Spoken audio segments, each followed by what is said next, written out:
November 2nd, 1944. 3:47 p.m. High above Czechoslovakia, Lieutenant Bruce Carr witnesses his oil pressure gauge plummet to zero. Dense black smoke billows from the cowling of his P-51 Mustang. The Merlin engine emits a terrifying shriek of grinding metal. Merely 30 seconds prior, he had been spearheading a strafing attack on a German airfield. Now, he's a dead man hurtling through enemy fire. A fragment from an 88mm shell had pierced the engine compartment, severing the oil line. Without lubrication, the Rolls-Royce Merlin engine would seize in approximately 90 seconds. Following that, the propeller would transform into a 400-pound anchor, and the P-51 would become a glider with the aerodynamic qualities of a brick. Carr's sole recourse is to bail out. He jettisons the canopy, flips the dying Mustang upside down, and plunges into the frigid Czechoslovakian sky. At 8,000 feet, his silk parachute unfurls. Below him, hostile territory stretches as far as the eye can see. He's 200 meters behind German lines. He has no radio, no weapon save a .45 pistol with 7 rounds, no food, and no water. It's November in Central Europe. Temperatures will drop below freezing at night. The odds of survival are grim. American pilots shot down over occupied territory have a 23% chance of eluding capture and rejoining Allied forces. The remaining 77% will either spend the duration of the war in Stalag Luft III or end up in unmarked graves. Bruce Carr is poised to defy every statistic ever recorded about downed pilots, because in just 4 days, he will not only escape, but will also expropriate one of the most advanced fighter aircraft in the German arsenal and pilot it back home. Bruce Ward Carr was born on January 28, 1924, in Union Springs, New York. His childhood was unremarkable, save for one significant detail. At the age of 15, in 1939, Bruce Carr learned to fly. The year is crucial. In September 1939, Germany invaded Poland, marking the beginning of World War II. A 15-year-old farm boy in upstate New York couldn't have known that within 5 years he would be engaging in dogfights with Messerschmitts over Berlin. Yet, an instinctual part of him must have sensed that flying was about to become the most indispensable skill a young man could possess. Not through a military program, nor a formal school, but from a local crop duster named Earl, who allowed the boy to take the controls of his biplane one summer afternoon. Carr was instantly captivated. By the time he turned 16, he had accumulated more flight time than most Army Air Corps cadets. On September 3, 1942, Carr enlisted in the United States Army Air Forces. He was 18 years old. During his aviation cadet training program, his instructor turned out to be the same man who had taught him to fly 3 years prior. Earl had also joined up. He took one look at Carr's application, noted the already logged 240 flight hours, and recommended him for the accelerated program. By August 1943, Carr was a flight officer. By February 1944, he was stationed in England, assigned to the 381st Fighter Squadron, 363rd Fighter Group, 9th Air Force. His inaugural assignment, to pilot the P-51 Mustang. The P-51 is widely regarded as the finest propeller-driven fighter aircraft ever constructed. Its specifications speak volumes. A range of 2,160 miles with drop tanks, sufficient to escort bombers from England to Berlin and return. A top speed of 437 miles per hour at 25,000 feet. A service ceiling of 41,900 feet, and an armament of 6.50 caliber M2 Browning machine guns with 1,880 rounds total, providing enough firepower to dismantle a German bomber in a 2-second burst. Before the P-51D arrived in substantial numbers, American daylight bombing raids incurred catastrophic losses. The 8th Air Force lost 60 bombers in a single mission over Schweinfurt in October 1943. Without fighter escort, the B-17 and B-24s were defenseless against Luftwaffe interceptors. The Mustang revolutionized aerial warfare. For the first time, American fighters could accompany bombers throughout their entire mission to the target and back. German pilots referred to them as the long-nosed bastards. The Luftwaffe began losing experienced pilots at a rate faster than their training schools could replace them. Carr immediately fell in love with the aircraft. The cockpit fit him perfectly, the controls were responsive, visibility was excellent, and the power was exhilarating. He christened his plane Angel's Playmate. Little did he know that in 8 months he would be seated in a vastly different cockpit, one with German labels and a swastika on the tail. On March 8, 1944, Flight Officer Carr achieved his first combat engagement. He sighted a Messerschmitt Bf-109 over Germany and pursued it. The German pilot attempted to evade by diving to deck level, flying barely above the treetops. Carr followed. The chase spanned 40 miles at speeds exceeding 400 miles per hour, both aircraft narrowly clearing the German forests. Carr fired, but his rounds missed. He fired again. One bullet struck the 109's left wing. The German pilot panicked. He pulled up and ejected, but he was too low. His parachute did not fully deploy, and he impacted the ground at 60 miles per hour. The 109 crashed into a hillside. Carr returned to base, anticipating plaudits. Instead, his commanding officer summoned him to his office. "Carr, that was the most excessively aggressive flying I've ever witnessed. You nearly killed yourself chasing that German into the trees. You're being transferred." The kill was not counted. Technically, Carr had not shot the plane down. The pilot had perished attempting to escape. This incident revealed that Bruce Carr's approach differed from other pilots. Where others perceived recklessness, he saw opportunity. Where others recognized limitations, he viewed them as mere suggestion. In May 1944, Carr transferred to the 353rd Fighter Squadron, 354th Fighter Group, known as the Pioneer Mustang Group, the first Army Air Forces unit in Europe to employ P-51s in combat. These were the most skilled Mustang pilots in the war, and Carr integrated seamlessly.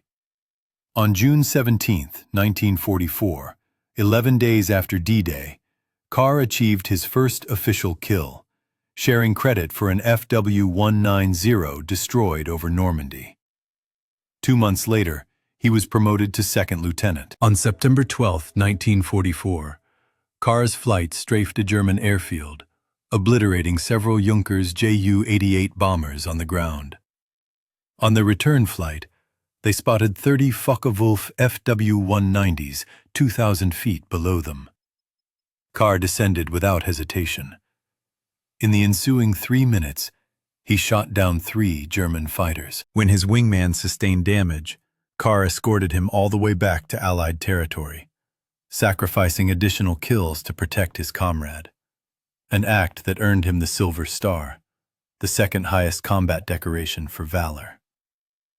On October 29, 1944, Carr downed 2 Bf-10-9s over Germany. His total confirmed kills numbered 7.5. He was officially an ace. 4 days later, his luck ran out. November 2, 1944. Carr hit the frozen Czechoslovakian ground hard. The parachute landing was anything but gentle. His ankle twisted severely upon impact. Not broken, but badly sprained. He gathered the silk canopy and concealed it beneath leaves. The Germans would search for him. They always did. He probably had 20 minutes before patrols arrived.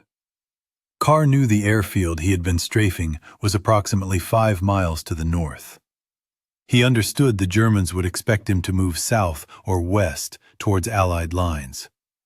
He realized his survival hinged on doing the unexpected. He headed north, towards the enemy. The logic, though counterintuitive, was sound. The Germans would search outwards from his landing site, assuming he was fleeing. They would not anticipate him moving closer to their base. And if he was to survive, he needed supplies. Food, water, perhaps a weapon. The airfield possessed all three. Day 1. Carr navigated through the forest, avoiding roads, traveling under the cloak of night. His flight suit offered minimal warmth. His ankle throbbed with every step. He hadn't eaten in 18 hours. Day 2. He discovered a stream and drank, the water cold enough to numb his throat. He spotted a German patrol 200 yards away and lay motionless in a ditch for 2 hours as they passed. Day 3.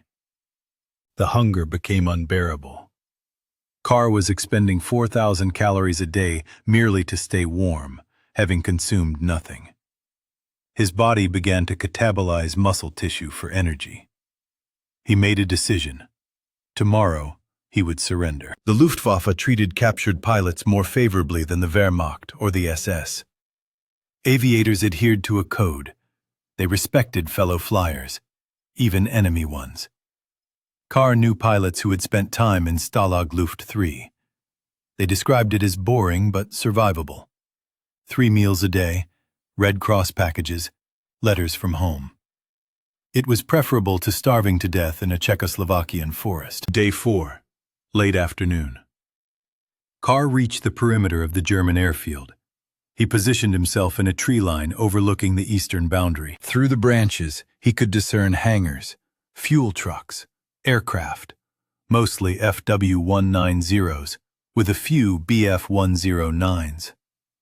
He planned to wait until morning, then walk to the main gate with his hands raised. But as darkness fell, Carr observed something.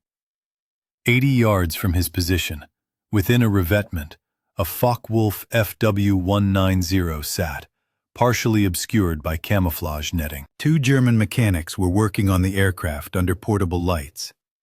Carr watched. The mechanics checked the fuel level, full tanks. They then ran up the engine, the distinctive roar of the BMW 801 radial engine coming to life. They cycled the propeller, checked the magnetos, and conducted what appeared to be a thorough pre-flight inspection. Then, they shut it down, covered the cockpit, and walked back towards the main hangars. The FW190 was ready to fly. Carr's mind began to calculate. He had never flown a German aircraft. He didn't speak German. He had no idea where the controls were, how to start the engine, or how the landing gear operated. But he knew how to fly. He had logged over 500 combat hours. Every aircraft had a throttle, a stick, and rudder pedals. The physics didn't change because the labels were in German, and he was looking at a fully fueled fighter aircraft with no guard. The surrender plan evaporated. Carr waited until 3 a.m. The airfield was quiet. A skeleton crew manned the night watch. No activity near the revetment. He moved. 80 yards of open ground. No cover. If anyone looked in his direction, he was dead. Carr covered the distance in 40 seconds, staying low, his twisted ankle screaming with every step. The FW190 was larger than he had anticipated. Wingspan, 34 feet. Length, 29 feet. Empty weight, 7,000 pounds. Nearly a ton heavier than the P-51. The cockpit was set high, protected by 30mm armored glass. The BMW 801 engine dominated the nose. A formidable 14-cylinder air-cooled radial engine delivering 1,700 horsepower powered the Focke-Wulf FW190, Germany's premier fighter. Introduced in 1941, it so thoroughly eclipsed the Spitfire that the British expedited the development of new variants merely to compete. German pilots affectionately nicknamed it Würger, or Butcher Bird, while Allied airmen simply called it Trouble. The aircraft now being entered by Carr, is likely an A8 model, the most prevalent version in late 1944. Its standard armament consisted of two 13mm MG-131 machine guns mounted in the cowling and four 20mm MG-151 cannons housed in the wings. It boasted a maximum speed of 408 miles per hour and a range of 500 miles, a lethal machine in the hands of a seasoned aviator. Carr, however, was far from an experienced FW-190 pilot. He had never even sat in one, nor had he ever seen its interior. His entire knowledge of this aircraft stemmed from gun camera footage of them bursting into flames. Carr scaled onto the wing, the canopy unlocked. He slid it back and lowered himself into the cockpit. The first thing that struck him was the illegibility of everything. Every label, every gauge, every switch was in German. The instrument panel presented an incomprehensible wall of Gothic script. The second observation was the cockpit's cramped dimensions, noticeably smaller than a P-51's. His knees pressed against the instrument panel. The control stick naturally settled into his right hand, while the throttle was on the left, just like an American aircraft. Some aspects are indeed universal. Carr had approximately 4 hours until dawn, and he utilized every minute. He meticulously traced wiring, identifying gauges by their typical placement. Airspeed usually in the top left, altimeter top center, and engine instruments clustered on the right. He located the fuel selector, the magneto switches, the propeller control. The starter was the crucial component. In the P-51, it was an electrical system. In the FW-190, he had no idea. On the cockpit's right side, he discovered a T-shaped handle with German text, one word vaguely resembling starter. He pulled it, but nothing happened. He then pushed it. A mechanical whine filled the cockpit, an inertia starter winding up like a child's toy. He allowed it to spin for 10, then 20 seconds, before pulling the handle again. The BMW 801 coughed, caught, and roared to life. The noise was apocalyptic, 1,700 horsepower idling, still reverberating like thunder. Every German on the airfield would hear it. Carr had mere seconds. He lacked the luxury of time to locate the runway, check the brakes, the flaps, or the radio. He thrust the throttle forward, and the FW-190 lurched. Its tail lifted almost immediately. This aircraft was nose-heavy, eager to take flight. Through the pre-dawn darkness, Carr aimed between two hangars. Ground crew emerged, shouting and pointing. 60 miles per hour. 70. The hangars hurtled towards him. At 90 miles per hour, Carr pulled back on the stick. The FW-190 leaped into the sky, clearing the hangar roofs by what felt like mere inches. He was airborne in a stolen German fighter, 200 miles behind enemy lines. Now came the true challenge. The FW-190's cockpit was a labyrinth of unfamiliar systems, but Carr tackled each problem systematically. Landing gear. He found a lever on the left console and pulled it.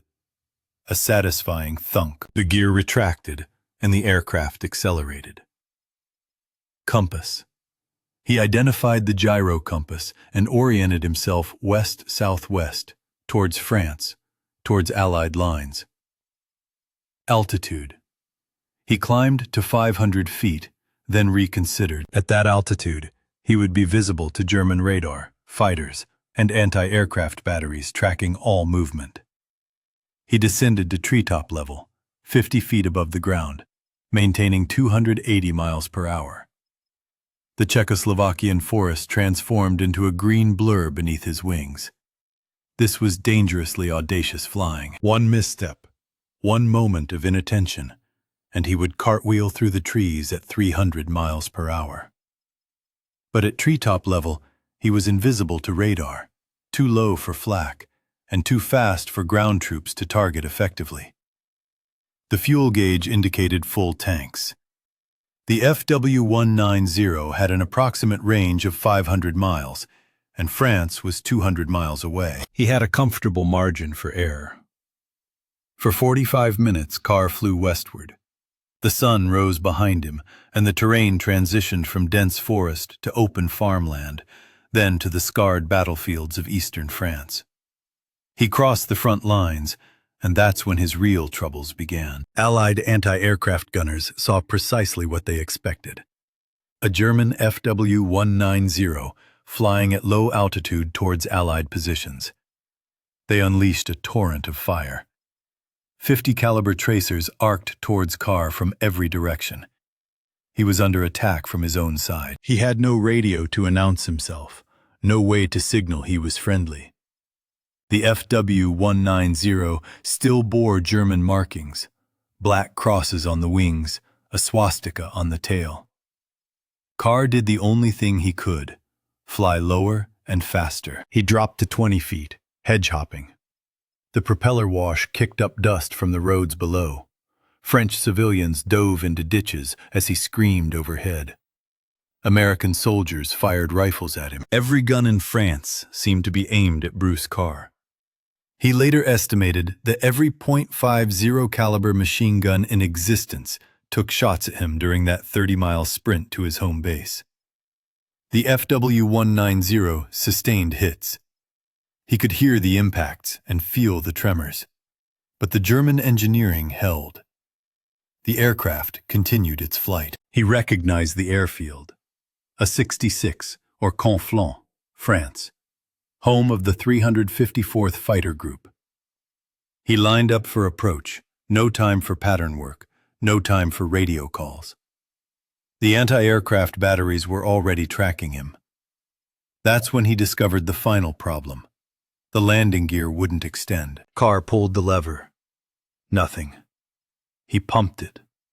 Nothing. He frantically searched for a backup system, an emergency release, anything.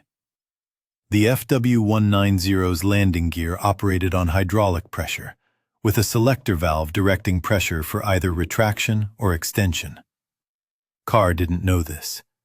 He didn't know which lever controlled the valve. He didn't realize he had been pulling the wrong handle for the last 5 minutes. Below him, the 354th's anti-aircraft crews were loading their 40mm Bofors guns. A German fighter was circling their field. They were preparing to blow him out of the sky. Carr made a snap decision. He would belly land. He aligned himself with the grass adjacent to the main runway. He lowered the flaps. At least he had figured out that lever, and cut the throttle. The FW190 descended. 100 feet. 50 feet. 20 feet. The aircraft hit the grass at 90 miles per hour, skidded for 300 yards, churning up a rooster tail of mud and debris, and ground to a halt. Carr was alive. Within seconds, the FW190 was surrounded. Military police, rifles raised, screamed at the pilot to exit the cockpit. They were expecting a German, a prisoner. The canopy slid back. A mud-splattered American in a torn flight suit climbed onto the wing. "I'm Captain Carr of this goddamn squadron." Nobody believed him. He had been missing for 4 days, presumed dead or captured, and now he had just belly-landed a German fighter on their airfield. The MPs kept their rifles trained on him until a staff car arrived. Colonel George Bickle, commanding officer of the 354th Fighter Group, stepped out and surveyed the scene. The battered FW-190, the mud-covered pilot, the bewildered military police. Bickle simply said, "Where in the hell have you been? And what have you been doing?" The story of the pilot who stole a German plane, the only American in the European theater to take off in a P-51 and return in an FW-190, spread like wildfire through the Army Air Forces. But Carr's war was far from over. 5 months later, on April 2, 1945, near Schweinfurt, Germany, First Lieutenant Carr was leading a flight of 4 P-51s on a reconnaissance mission. They were at 15,000 feet when Carr spotted movement above them. German fighters, more than he could count. a massive formation stacked from 18,000 to 25,000 feet. Carr quickly estimated 60 aircraft, perhaps more. Bf-109s and FW-190s mingled together. It was the largest concentration of German fighters he had ever witnessed. He had 4 P-51s.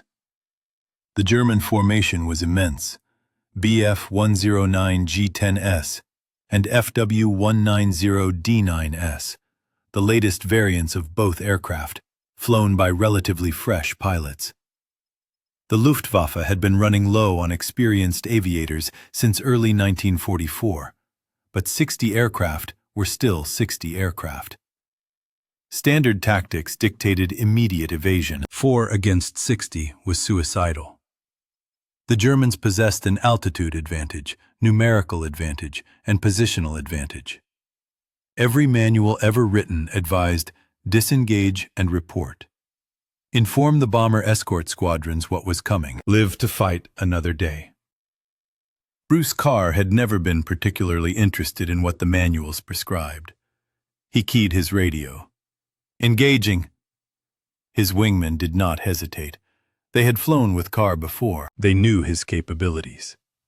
They knew that when Carr said engaging, he meant it. The 4 Mustangs climbed into the German formation. What unfolded next was one of the most remarkable air battles of World War II. The Germans did not expect an attack. They were flying in a loose defensive formation, conserving fuel, likely en route to intercept a bomber stream. 4 American fighters climbing directly into their midst made no tactical sense. Carr capitalized on the confusion. He slipped into the rear of the formation, positioned himself behind a Bf-109, and fired. The German pilot never saw him.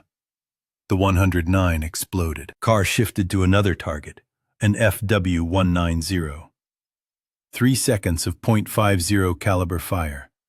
The Focke-Wulf rolled inverted and plummeted towards the earth. The German formation began to scatter. They didn't know how many Americans were attacking. They didn't know where the fire was coming from. Carr moved through them like a wolf through sheep, choosing targets, firing, moving.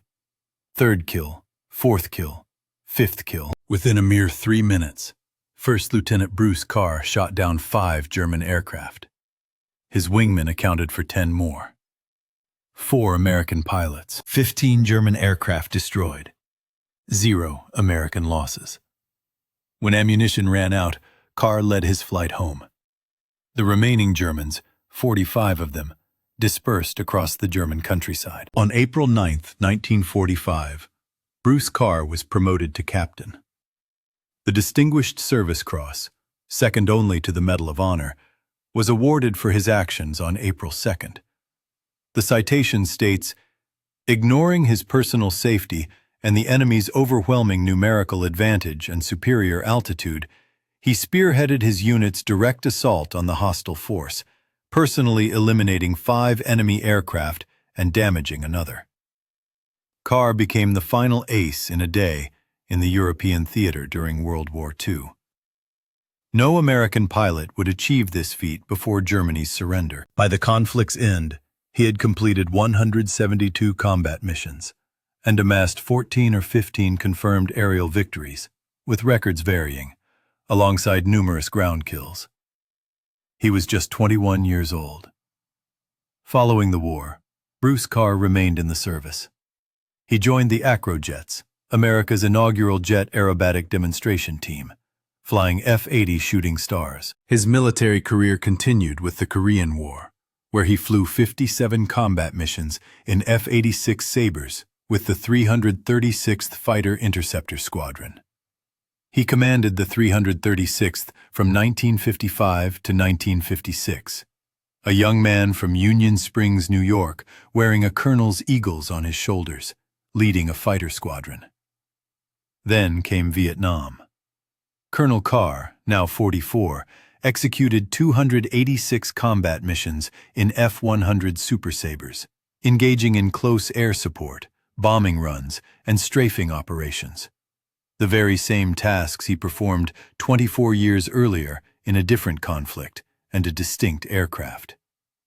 Across 3 wars, 3 generations of aircraft, he totaled 505 combat missions. He retired in 1973.